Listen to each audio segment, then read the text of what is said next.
Então, ouça isso. No final dos anos 90, houve um comercial da Nike que mais ou menos dizia o seguinte: e se você pedisse a Deus para torná-lo o melhor jogador de futebol do mundo e ele realmente estivesse ouvindo? Depois, à medida que as palavras desapareciam, eles simplesmente mostravam um clipe de Ronaldo Fenômeno começando contra o Compostela sem nenhum contexto, porque só de olhar para isso, ele sabia exatamente o que significava. Na realidade, todos sempre souberam que ele nunca foi um exemplo de um prodígio que estava tão claramente destinado a se tornar um dos maiores de todos os tempos quanto Ronaldo. É muito comum focar nas lesões ao imaginar o que poderia ter sido na carreira de Ronaldo. Você conhece o lado negativo, mas estamos falando de um garoto que, aos 20 anos, antes mesmo de vencer a bola de ouro e antes de chegar ao Barcelona, já havia disputado 115 partidas e marcado 103 gols. Eu poderia te mostrar um clipe de 5 segundos dele aos 16 anos e ainda assim seria o suficiente para convencer alguns de que ele era o maior de todos os tempos. Foi assim que as pessoas se apaixonaram por ele. Foi isso que o tornou mundialmente famoso antes mesmo de ser maior de idade para dirigir um carro. E é nisso que eu quero focar. Concentrar-me no tempo antes das tragédias, quando o legado de Ronaldo ainda estava por ser definido. E tudo começou com um jovem de 5º ano, pulando aula para participar de testes de futsal em um clube local chamado Vulcati. O engraçado é que, naquela época, ele ainda não percebia o quão prodígio realmente era.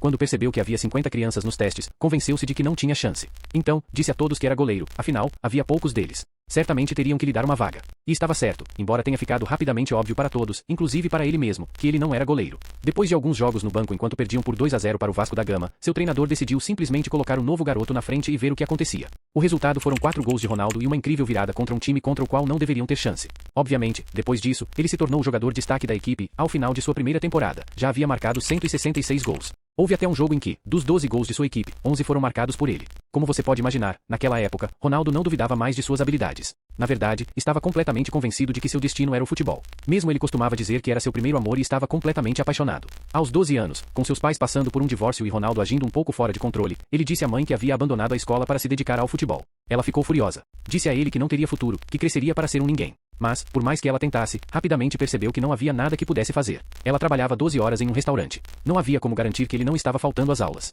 E, afinal, havia coisas muito piores para uma criança fazer após passar por momentos difíceis do que jogar futebol. E bem, por mais louco que possa parecer, essa foi a melhor decisão de sua vida. Nos 2 anos seguintes, sua fama cresceu exponencialmente. A história do garoto abençoado pelos deuses começou a circular. Aos 13 anos, mudou-se para o Sucile, aos 14 para o San Cristóvão, onde até jogou com o Sub-20 apesar de ter 6 anos a menos que todos ao seu redor, e depois disso não teve como evitar. Os grandes clubes chegaram à cidade para começar, conseguiram um teste no Flamengo, o que o deixou extremamente feliz, já que era seu clube de infância, e ele se saiu muito bem.